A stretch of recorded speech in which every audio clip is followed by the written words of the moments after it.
Greetings, fellow peers. Today, we have a show with many wonders. Many excitements. We will sweep you off our feet with our amazing stories. We'll start out this week's show with Gray showing you how to make a fingerboard. Name that song with Carson. Show you what fingerboarding club is. A public service announcement. A tour of the Oceanside Pier. And an in-studio guest. This is my fellow classmate Davin. And this is my acquaintance Mitchell. So pop some popcorn, grab your blankie, and turn off your phone because Cmstv starts now. There's no going back.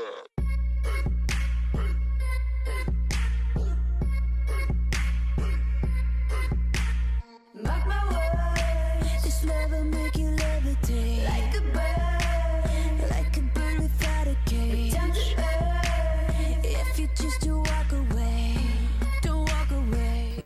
Next week, Coyote Cavern Productions will be presenting their 11th show, Oliver. It'll be Thursday through Sunday of next week. There's been many trends at our school.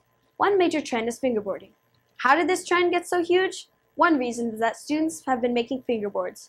Gray Hatters is one of those students. He made a tutorial for us to see how. Hey Coyotes, I'm here to teach you how to make a fingerboard. For step 1 of making a fingerboard, these are the supplies you will need. You'll need 2 fingerboards, some wood glue, 2 C-clamps. I like to use metal, but you can also use plastic. 2 A-clamps, 5 pieces of 1-ply cut birch, a disposable paintbrush, and a workspace. I like to use a paper towel. So, step 1 is when you glue all the pieces of wood together in order to form the deck. So, to do this, you will glue the pieces of wood and spread it out the glue with the disposable paintbrush, and then you will layer the wood on top and repeat this process until you don't have any more wood left.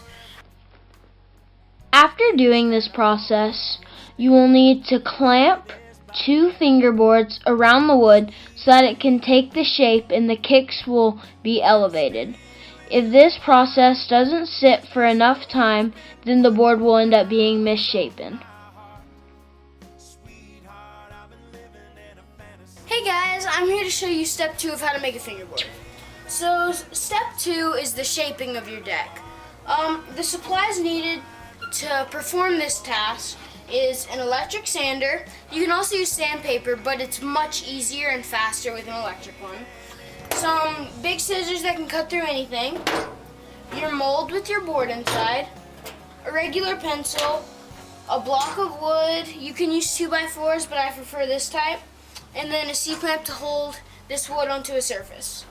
So what you're going to start off by doing is you're going to trace around the outside of your deck.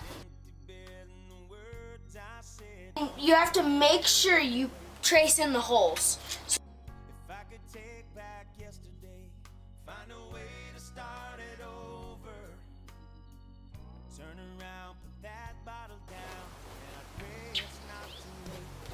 Okay, now that you've traced all your holes, you can take the C-clamps off.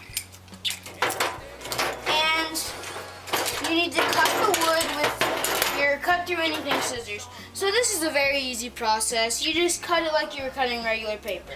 So once you have taken your deck out of the mold and cut your board just slightly around the edges, you will mount it onto your wood. Once you have mounted your deck onto the piece of wood, you can start sanding.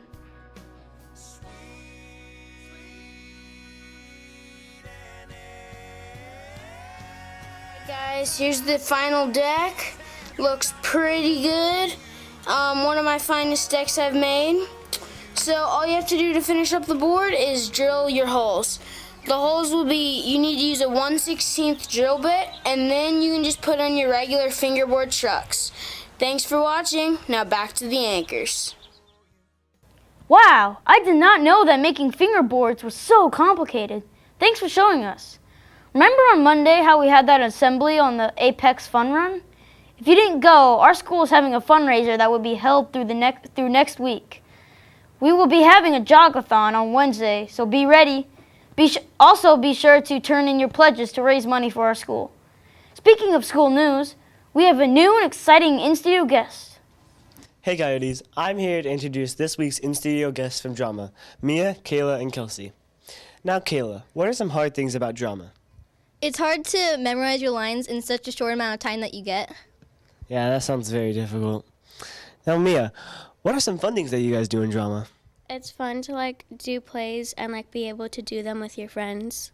That sounds like a blast. I wish I could do that. Finally, Kelsey, would you recommend drama to incoming 7th and 8th graders? Yeah, because it's really fun performing plays and just being with your friends and stuff. That sounds great. Now back to the anchors. Man, I never thought that drama would be so fun. Someone should make a club about it. Speaking of clubs, there's a new club that started up called Fingerboarding Club. Kylie was very interested about it, so she decided to find out more information. Fingerboarding Club started in Mr. Pirelli's room last Tuesday during 6th grade lunch. During their first meeting, they voted for president, vice president, and treasurer. The president and vice president handle the meetings, and the treasurer handles the money. At every meeting, there's always time to show off your cool tricks. Also, if you have any ramps or accessories, bring them for free time. Now let's send it over to the president and vice president of Fingerboarding Club. What is your favorite part about Fingerboarding Club? It's pretty fun. People are nice in there, and I'm president, so yeah, it's fun. What made you decide to accept the nomination as president? A lot of people thought I should have been nominated and president, and I thought it'd be really good to be president. As president, what are some events that you're going to be starting? Competitions and fundraisers. What's your favorite part about Fingerboarding Club? You kind of get to be creative with all the moves and combos you can do. Take out your fingerboards, Coyotes, and get ready to ride. Hope to see you there next Tuesday. That's very cool. I'm definitely signing up.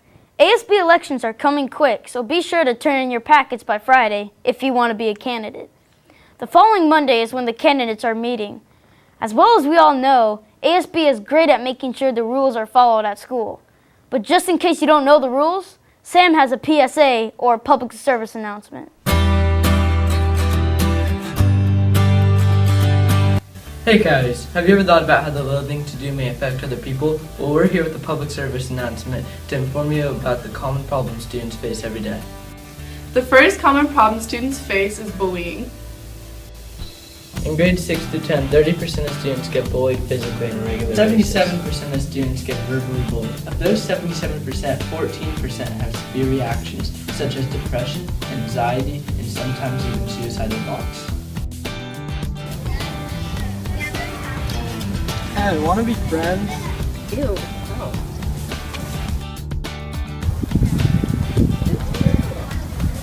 Hey, wanna be friends? Definitely! Hey Coyotes, as you can see, bullying may affect people in ways that you don't realize. It could have a severe consequence on you and the person you're bullying. So just think before you talk and realize what you're saying, or just don't say anything at all because it may not be worth it. Thank you. My name's Sam Cohen. Back to the anchors. Thanks, Sam. That was really informing. Next on the agenda, we'll take it over to Carson with Name That Song. Hi, I'm Carson Lane, and we're going to play Guess That Song. What is this song? Do you ever feel already buried deep? 6 feet under screens, but no one seems to hear a thing. If you guessed Firework by Katy Perry, you're correct. What is this song?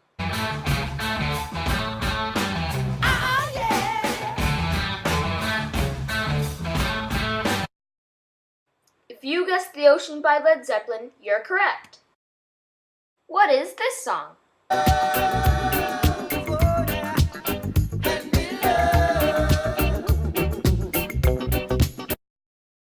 If you guessed Could You Be Loved by Bob Marley, you're correct.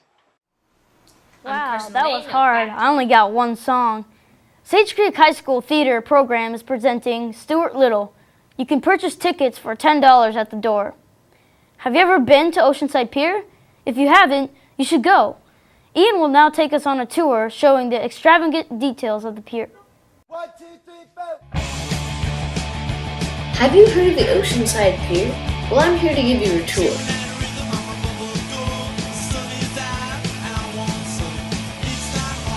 The Oceanside Pier is a really fun place to be.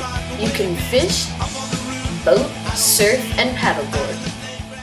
The Oceanside Pier was originally founded in 1888. Then, in 1890, it was destroyed by storms and rebuilt in 1893. The Oceanside Pier is about a quarter mile long. Also, the pier was originally built by Camp Pendleton. On the Oceanside Pier, there's also a Ruby's Diner. Ruby's Diner is a really great place to get food with friends. It's a fun place to explore. Consider going here over the weekend, Coyotes. I'm Ian Hackett. Now back to the anchors.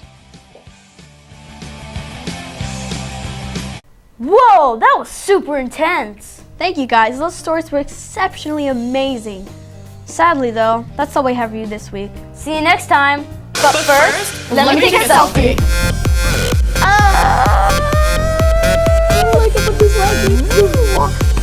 See you next time. I have a shout out to the one and only Miss Sundell. She's amazing. Yeah. That's an A+. Okay. See you next time. No, that didn't make any sense. When? Are you playing it yet? Yes, Okay. I am. Okay, I'm waiting. Number 5. No, 4.